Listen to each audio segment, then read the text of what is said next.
Hello guys, maayong buntag, good morning. Salamat in taon sa panahon.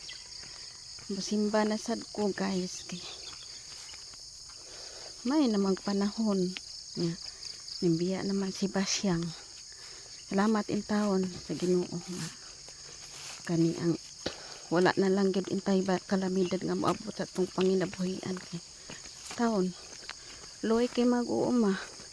Guys, ang mga mag-uuma guys, luoy kay wala na baligyaon kay gi kuso-kuso sa bagyong Basyang na mao na lang akong baligyaon guys. Oh no nya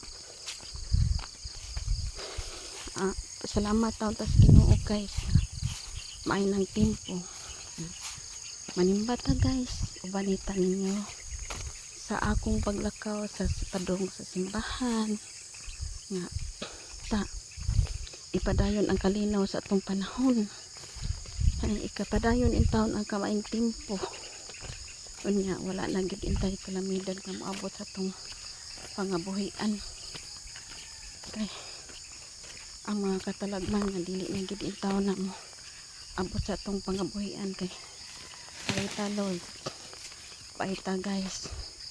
Ang mga farmers luoy kayo ang ilang gisaligan ang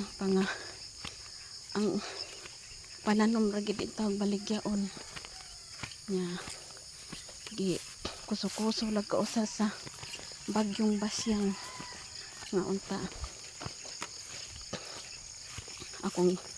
atong pangayos Ginoo guys na maayo na intawong panahon. Ipadayon lang intawon ang kalinaw. Wala na kalamidad maabot sa tuwang pangabuhian. Okay.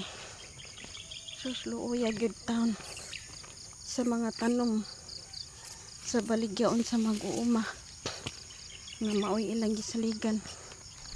Una tabang ta magtinabangay tang ampo sa Ginoo guys nga wala na gyud kalamidad maabot sa tong pangabuhian. Ipait ayo.